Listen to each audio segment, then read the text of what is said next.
Good morning and welcome to Saturday Morning Coffee. This is where we meet other people from different walks of life that are making a difference in other people's lives, and I'm excited. My name's Tiffany Linderman, and I have Lance McKinnon here today. How are you doing, Lance? Morning, Tiffany. How are you? I'm good. How are you doing? You said you're great? Thank you. Thank you. Yes, today we got a special guest on our show. Do you know anything about lacrosse, Tiffany?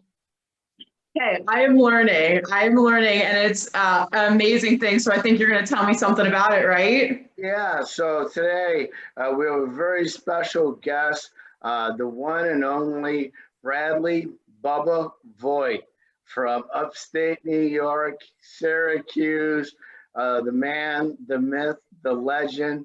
Welcome to Saturday Morning Coffee, brother. How are you doing? Good, man. Thanks for having me, guys. I'm excited for this. Yeah, well, thank you for taking time out of your busy schedule to sit down and talk to us.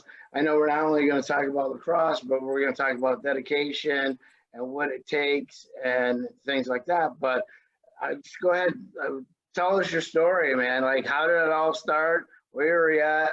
What it takes? Yeah, so I mean, I grew up in Penn, New York. Obviously, you know, a small town where lacrosse is everything to a lot of people. And I was actually, you know, babysat by my cousins, the Queeners.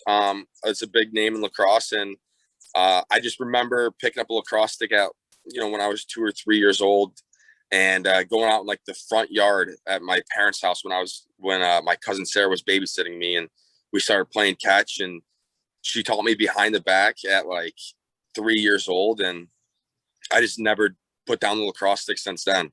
It's been a part of me my whole entire life. And and when I was growing up, whether it was football season or basketball season, I was always carrying my lacrosse stick to wherever I was going. If you saw me walking around town or walking to school or wherever it was, I had my lacrosse stick with me. It's always been like another part of me. And the game of lacrosse is very special to me, and I know it's very special to my family too. So it's like I said, it's just been a part of my whole entire life. And to this day, I'm 25 years old, and I still play every single day. So Can I ask a question? What about lacrosse makes it so special? It's like personally, when I think of the game of lacrosse and what makes it so special to me is the connection that I have with the game. And the way the game is supposed to be played is it's called the medicine game. And it's really supposed to heal people that are playing and that are watching. But the lacrosse community is so small that you meet so many great people through the game of lacrosse as well. And it can bring you from a small town in Penn to a huge school at Syracuse and all across the country and all across the world. That is amazing. Wow. I didn't know it was the medicine game, and it sounds like it's healed you, and I'd love to hear more about it. Yeah. So, growing up, like I said, the stick was always in my hands. And then when I got to high school, that's when, like when I was in 8th to 9th grade, that's when I kind of noticed that, this could be something I could really pursue when I hit like freshman year of high school, when I started getting like looks at from colleges. So that's when I really started putting more time into it. When, it's one thing to go out in the backyard and have fun, but it's another thing to go to like the local field and turf and to really train for it. So like I said, in between other sports and before other practices, I was training. I was playing wall balls. I was shooting, trying to do something every single day to get better. And that's what a lot of people don't understand. It's like like a lot of people think it's, it's like a small game, or it's not that big of a sport yet. And so it's easier to go to, Division I or even become professional, but it still takes a lot of time, and it takes a lot of dedication. Like I said, like the sport to me has really changed my life. I would never have made it to Syracuse, and I would obviously never played in the pros, but it really has changed my life and a lot of people around me too. Yeah, you're doing absolutely amazing things. And I want to kind of go back to, you brought up the Queener family. Cannot say enough about the Queener family. Mr. and Mrs. Yeah. The whole family, they're all generational, and they really changed the game of lacrosse in Penn Yan. I believe right now lacrosse starts all the way down to the kindergarten level. Yep. Yep. And that is run by Coach Hobart. Yeah. Who is another fantastic coach who's done a lot of great things for the program. But the dedication that it takes to go from just playing in the backyard to playing on the high school team, and then playing on the next level. What was that like for you? Like, what did you have to do? Yeah. So, I mean, like I said, you think that it's funny because when you're in high school, you think that you're going to the turf and shooting before and after practice and maybe doing some, wall ball and stuff. You think that that's working hard. And then you get to college and you realize that's nothing compared to what you really have to do. So, and especially coming from a small school, and that's kind of like why my story is so, like my lacrosse story is so unique, is because I came from a small school where, I played for 5 years on varsity. And then I was recognized as like an Under Armour All-American in high school, but then I go to college and I sit on the bench for the majority of my career there for 2.5, 3 years. So it's just realizing that it's a whole nother level, and the training and the dedication and everything that you put into it, it went from here in high school to way up here in college. So, and I think that's where a lot of people that have been in my shoes kind of get complacent, and they're like, okay, I made it here. My dream was to always play at Syracuse. I made it here. I'm fine with just being a part of the team. And that was my mindset freshman year. And, it definitely hurt me, but I went back home after freshman year and even after sophomore and even junior year with the mindset that, like, all right, I'm going to come back the next year and I'm going to play, and a lot of people just like make it there. They don't play. They're just like, okay, I made it. And I just turned it up to a whole nother level when it became to training and how much I cared about the game. And at that point, I recognized and I realized how much the game really meant to me when, I was standing on the sidelines and I was still showing up every single day to practice, like working my ass off, you realize how much the game really means to you when it kind of gets taken away from you in a way. So, yeah, very humbling experience. And I want to mention, you followed some big footsteps going into Division One. I want to mention a couple guys. I don't know if you had a conversation with Patrick Kugovan. Yeah. Patrick Kugovan. Again, around my era, was like one of the top guys who went on to Syracuse. I want to mention Mike Manley. I want to mention Bryce Queener. I want to mention Brett Queener.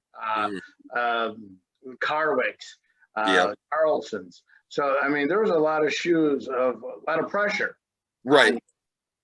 Right. And like you said before that, though, it all stems from the Queeners, like the coaches and Coach Hobart molding these players from when they're in kindergarten all the way up, and then sending them to college. And like you said, like Kugovan, Brett and Bryce and Mike Manley, who, well, I was the ball boy on the team for a number of years, and Mike Manley was on the team, and he was my role model. And when he went to Duke, I thought it was the coolest thing in the world. I looked up to him so much. And I remember one time, like I broke my leg when I was in middle school, and he was at Duke, and he came back home for whatever break it was. And he gave me a helmet. I still have it upstairs in my bedroom, and it's signed by the whole entire Duke team. And I'm sitting there, I'm like, like he's who I want to be, like he's a role model that I want to be. And I know, and I know, like it came from Kugovan to Manley, or to Kugovan to Manley to the Queeners to me, and then it's with Connor Finger right now, and it's going to be with Aiden next, and it's a rotation of people that started with Coach Queeners and Coach Hobart. But like I said, like Mike Manley was my biggest role model, and when he gave me that helmet, something like clicked for me. And even if I was in middle school, I was trying to be him. I was trying to be able to give a Syracuse helmet to a little kid who's going through a hard time, or like a family who's going through a hard time, or trying to get Christmas presents for, you know, because you get so much stuff when you're at that level that you want to give back and you want to inspire other kids from Penn Yan. Yeah, and you have inspired a lot of people, because I know that a lot of people have reached out to you, and you have taken the time out of your busy schedule. You've traveled, you've been under the bubble, you know, and what people don't realize is that even after college, you know, you do have, being a student athlete is probably one of the hardest things ever. And people need to understand that, because you don't have a typical lifestyle. Yep. You want to talk a little bit about that, because I think a lot of people, I think a lot of parents think, you know, or a lot of kids have this notion is that I'm just going to go to school right. and play lacrosse. That's not the case. Yeah, it's like you said, it's difficult, especially if you're not a good student too. So, people don't understand is that, like you said, people think that when you go to school for lacrosse, you have this schedule, you got practice, you might have a couple of classes, whatever. You're up at 6 a.m. or earlier every single day. You know, like your first practice or lifting session is at 6 a.m. followed by a practice, which is probably so you're looking at like 6 to 10:30 in the morning right away. And then you're going to your classes during the day, which is, you know, from 11 or like 11:30 until like 4 o'clock. And then you got to go back, you got to watch a film, you have a film session. And then after your film session, you have your tutoring sessions. And I'm not even kidding you. You're looking at like a 6 a.m. to like a 9 p.m. day or 10 p.m. day. And you're finally getting home. And then you're like, all right, I see all these, and you're driving home back from, you know, like Manley Fieldhouse, where like everything was for us at school. And you're seeing all these people go out. And it's like, I do go to college with these people, but it's a whole different lifestyle, you know? But, like, it's not really talked about a lot. Like the day-to-day schedule for a Division I, Division II, and even Division III student athlete, it's crazy. It's full packed every single day. And I know you get maybe like one day a week off, but even that one day a week, you sit around and do nothing, you feel bad about yourself for not trying to get better in some way. And then obviously you still have homework too. So. And that's tough. Yeah. And I think that's one of the things that a lot of people don't understand. And even in those times, you're still putting in the extra work, because you talked about, I remember when Kugelman played, you know, I remember going and watching him because he was in my grade. And he sat on the bench and he was an All-American, and he sat on the bench for 1 or 2 years, you know, and then you have to have that switch, like, and I don't want to be amiss, Jason Page. Jason Page was another Syracuse alumni. You're not alumni, but you know, another player. But what it takes is, like, even in those times, you're still practicing after practice. Right. And well, that's the biggest difference maker though, is like, yeah, you get better at practice and you get better during the film sessions, but it's the work that you put in outside of those slotted times where everybody is doing that, you know, like you're only going to get a certain amount of reps, and the practices are scheduled up. So like, you don't really know exactly what you're going to be working on that day until you show up. People get better when you're staying after practice, or when you're finding an hour or two to shoot more or do more drills or play wall ball. Like, you'll notice that practicing just for your 2.5 hours is definitely not enough time for you to become better. Yeah. And you have become like a sick shooter. And some of your shots, and Tiffany and everybody can go on to and Google Bradley Voigt at Syracuse and other variations. But your insight of the game, of the feel of the ball, that comes a lot with being with your stick and just having a wild imagination and shooting those 1,000 balls a day. Yeah. Well, so like you said, it's one, being with your stick, and then two, the imagination part of it. I can't tell you the amount of times growing up that I was in the backyard, either with my brothers or with Brett and Bryce, or even just by myself. I think by myself is when I actually would have the most fun. And it's because you're sitting back there in your backyard, messing around with your stick, and you're talking to yourself and you're saying, oh, there's 3 seconds left on the clock. Like, I'm going to do this move. I'm going to score the game winning goal.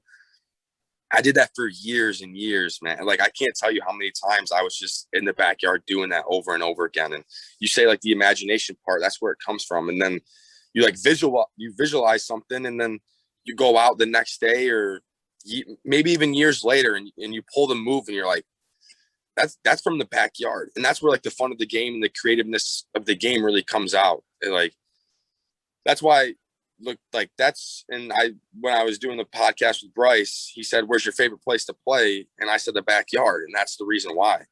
Yeah. So fun, and it's unlimited amount of imagination and the creativity that can go into it. And then all of a sudden you're not even thinking about it when you're actually playing in the game. And then you make a move that you were doing in the backyard, just messing around, and you're like, dang, like, that's, it's crazy how I just scored behind the back when I was doing it when I was in middle school or, 4th grade, 5th grade, whatever. Yeah. And you've had some absolutely sick moves, like where I've like jumped back in my chair and be like, oh, that is definitely backyard stuff there. Right. Or it's a move that you had never even done before, but it was just a natural instinct. Exactly. And that's just from always having your stick in your hand. Exactly. Yeah. And Tiffany and Penn Yan, playing lacrosse is like a rite of passage. Oh, I know that. And I just have to say, like, your dedication, I think, like, the fact that you said you started this when you were 3 years old, and I don't know how old you are now, but just to think 25. how many hours, how old? 25. 25. So how many hours and minutes and seconds have gone into all of that hard work? I mean, it just speaks volumes. And I love the fact that you talked about when you went in college, you're sitting, you didn't always get to play, but you were sitting there and you were dedicated even after to continue practicing so that you could be the best you could be. Exactly. Yeah, for sure. And the crazy thing is, when I was done at Syracuse, and my senior year was by far like my best year there. And I had a couple calls from coaches in like the MLL, and they were saying that they were going to draft me. And I was so excited. I was sitting there with all my buddies in college. And I'm like, dude, guys, like, this is going to be, I'm going to get drafted, whatever. Never even thought it would happen a couple of years ago when I was just sitting on the bench. I don't get drafted. I don't play for like the first 10 games of the season. So at that point, I'm coaching lacrosse in San Diego, and I'm like, dude, like, I'm trying to find myself again. I'm trying to say, like, what do I do now? Like, what is my life outside of lacrosse? And it was, at that point, it was coaching, because I just wanted to inspire and stay close with the game. But then I got a call like on a random night, and I was actually flying back home to Penn Yan, and mid-flight, I don't even know how I got the text. Mid-flight, I got a text or like an Instagram message saying like, hey, we're looking to pick you up, like, sign up for like the player pool right away. And that's how I ended up on the Dallas Rattlers. And I think that when things go bad, like when they were at Syracuse and then when I didn't get drafted, the hope and the passion for the game was always there for me still. And I told myself every day, like, I'm not done playing. I'm not done playing. There's a reason why I'm still working. And I think that, yeah, part of it might be luck, maybe people got hurt or whatever, but when you're prepared and you work hard for things, that's when good things happen. Mm-hmm. Very true. And then that's a really good statement, is because through Penn Yan, and when I sit back and I have a conversation with Coach Hobart and I look around what's going on in the world of lacrosse, there are a lot of individuals who are from Penn Yan that are now spread across America coaching. Yeah. Yeah. Well, they're not. I'm going to probably take that back, because they're training men, and they're getting to play lacrosse. Exactly. As the model goes. Yeah. Because it was all about training men, right. Boys to be men, and then you get to play the game of lacrosse. Far most important thing ever. No one better at that than Coach Hobart and Coach Queener. Yeah, yes, exactly. So how did you handle the pressure? Because I know all of a sudden, like we have a personal relationship. You and I talk numerous times, but we talk about the on the field, off the field. How important is that? So the pressure part of it, I didn't really feel until I got to college and I wasn't playing. That's when I felt the pressure, and I was like, oh shit, I'm in for something. I don't know if I'm ever gonna play here. And then I would come back home in like the summertime, and Penn Yan is just a small town, and people are asking me, well, you didn't play, like whatever, why didn't you play? Are you gonna play next year? That's when I started feeling the pressure of it, is when I went off to Syracuse, and it was like, this amazing thing. And, like a lot of people knew about it, but then when I come back home and I have to tell people I'm not playing, or like they know that I wasn't playing, that's when I started feeling the pressure about it. And that's the on the field pressure. And I dealt with that for a couple of years, and it was tough, but the off the field pressure as well is, you don't want to make any mistakes off the field. Like, you want to be a role model on and off the field, because if you're playing at Division I level or professional level and you do anything bad off the field, everybody's going to know about it. And so my parents, ever since, I committed to Syracuse when I was a sophomore, they did a great job of kind of, not like holding me down, but, kind of show me what to do and tell me what not to do. So the pressure off the field wasn't really there, because I was raised by two great parents and my grandparents, and I kind of always behaved myself, really. So Yeah, that's true. And what would you say to parents who put a lot of pressure on their kids? Yeah. And when I talk about lacrosse, when you say lacrosse in Penn Yan, we're not just talking about boys lacrosse. We're talking about girls lacrosse too. Yeah. But the girls program, I don't want to be a mess and now mention Mrs. Squeener and what she's done for the girls program, because she's sent a lot of girls to Division I, and there's a lot of girls from Penn Yan, women from Penn Yan that are playing across the world. It's like, what would you say to parents about, what it takes for your kid? Now, every parent wants their kid to be the attacker. Yeah. And that's the thing. Like, my parents always did a good job of not pressuring me. They weren't the parents on the sidelines screaming during the tournaments or screaming during the games. Like, I would look up and my parents would have a smile on their face watching the game. And the pressure, like I was saying earlier, the pressure from my parents was never really there. And that always gave me some type of like comfort level for myself when I was playing. Because like I said, when I was on the field and I would look up to my parents and my grandparents, they were always just, relaxing, enjoying the game of lacrosse, and always having a smile on their face. And whether I won the game or lost the game, my parents were always, always supportive, and they were never in my face about my stats or how I played or the other team or even other guys in my team. Like, I know a lot of parents are. And, advice to other parents is, if your kid wants to play at a high level or in high school or, whatever level it is after high school, like you're going to be able to tell if they want that or not. And the pressure from you is I think not going to help them at all.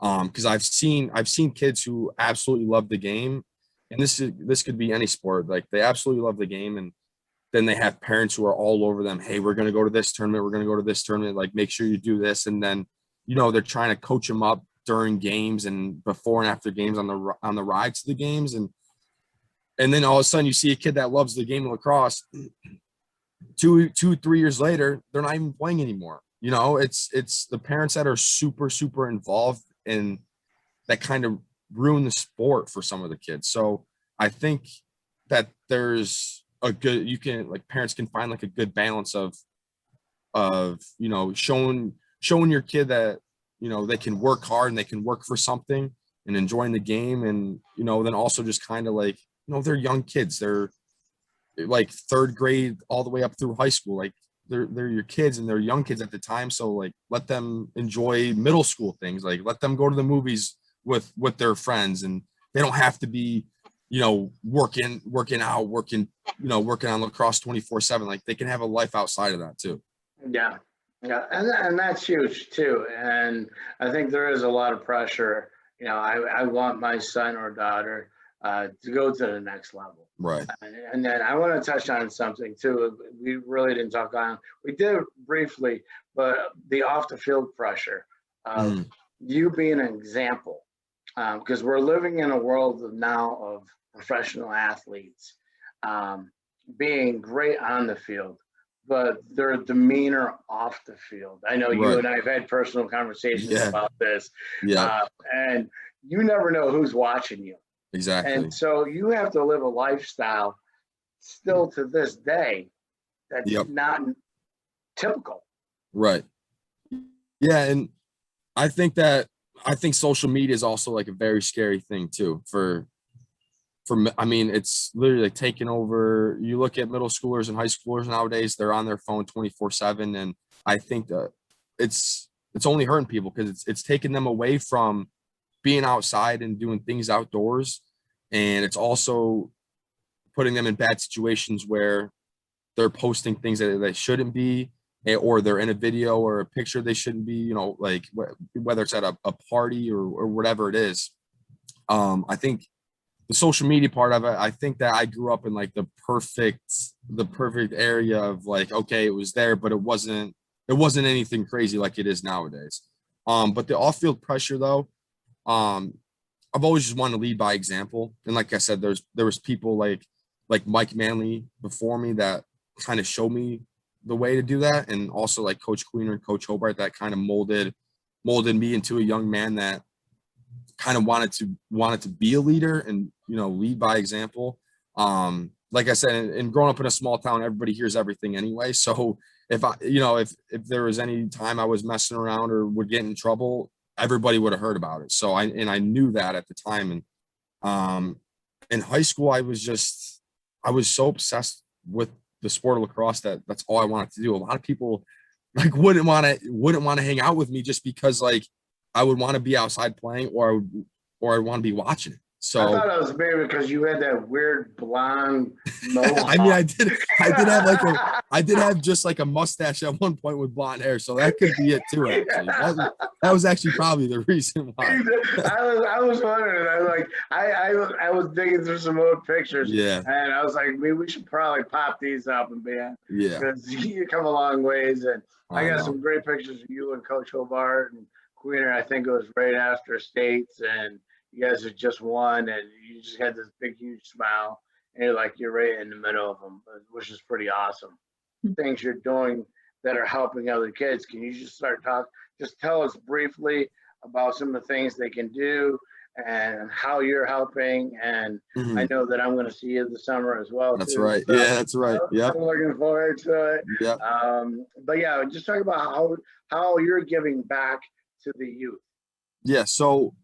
You know, Coach Queener and Coach Hobart did a great job of creating this box league in Penn Yan, and that's kind of where if you're in high school and in college when you come back home, you go back and you get back to the little kids and you coach them up, and then like I said earlier, it's like a rotation of guys that do that, and it starts from the top down. And so I'm this summer definitely going to be at the Penn Yan box league. I'm living in Rochester now, so it's about an hour away, but I'm definitely going to be down there a couple times, and then I'm going to be at the Penn Yan game on Monday, the sectional final game. So I'm excited about that. And the cool thing about those games, when it's the sectional championship, it's like, you know, everybody goes out to watch the game. And that's when you see like the 4th and 5th graders, the middle schoolers running around with their lacrosse sticks on, you know, like in the stands. And that's like the part of the game, especially being from Penn Yan, that like brings out the joy in a lot of people, is like seeing the little kids like so happy, like, and then the parents so happy after Penn Yan wins another sectional championship. Yeah, when you say sectional championship, Tiffany, we're talking.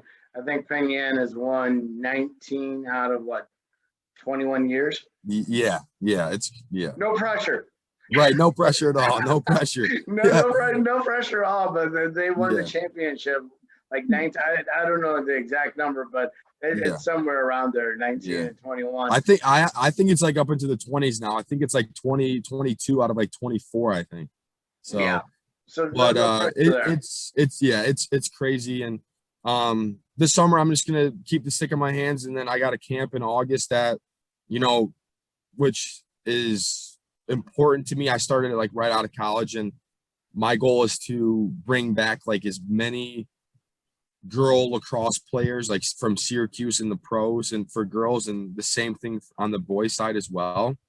Bring back all these coaches and players that are like in the professional leagues now, and have them just, obviously teach the game to little kids, but have them hang out with the kids, like have these kids like have somebody to look up to. It's not necessarily like the drills that they're like these kids are going to remember that these players teach them. It's the times where they're hanging out, and when the kid realizes that, like, okay, like I can be a professional athlete one day. I can go and play Division I sport. Like lacrosse could be my thing.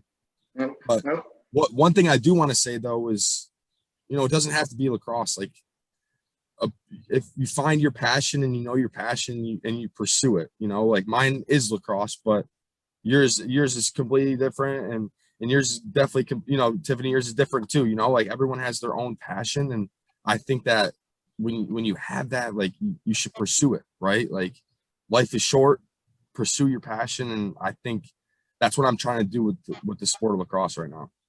Good. And what's the name of your camp? So that way we can. It's the HEAT Lacrosse Camp, and the HEAT came from when I was at Syracuse. My nickname was B Heat, and so honestly, I just named it HEAT just because it kind of sounds good too.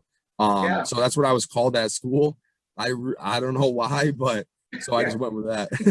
And I think you're also teaming up with Bryce. Yeah, I'm doing a camp. Can we talk real quick about Bryce's camp? Yeah, so Bryce is awesome. He's a great coach. You think I love the game of lacrosse? Like he's like, I think that he's on a whole different level. And I'm actually flying out there to Denver in July, and we're doing a boys and girls camp out there too. And I've never been out there before. So it's, I'm going out there for a week, and I'm coaching the camp for like 3 or 4 days. So I'm super excited. And like I said earlier, like the game of lacrosse can take you all over the place. So I'm excited for it. I just have to say, you are super humble, and I love that about all the hard work that you've put into what you're doing, and the fact that you talked about though you can make a difference in somebody's life, like earlier when you got that helmet, and that was the moment it clicked for you, and you're giving back to make sure that other kids can start to see what their dreams are and follow them. So you never know when that's going to really hit home for someone. So that's amazing. Definitely. Yep, definitely. And Mike Manley, and you might bring up good memories because I played for Coach Manley, his father. Yeah. And so I knew Mike when he was a little skipper. And Mike used to always carry my helmet and my pads for me as a kid. Right. And so it's one of those things we're always looking up to that next player. Or the next person to be a role model. So it just really trickles down from HQ, the Hobart, to Patrick Kukovan, Jason Pay. I mean, the list goes on. And it's just such a rotation out of there. Yep. And what you're doing, Bradley, I know that we've had some technical glitches and so forth like that. We all know that living in upstate, it's Penn Yan. Hey, I should have stayed in Rochester for it. I know I wouldn't have this problem if I was in Rochester, but the service in Penn Yan, I mean, it's horrible. But it's Saturday. You got to get on the lake after you shoot 1,000 balls. Exactly. Yep. But Bradley, thank you very much for taking time out of your busy schedule and just telling us how you're making a difference in life and kids' lives, and sharing your true story of what it takes to be to that next level, how hard it is. And it's just not a given thing.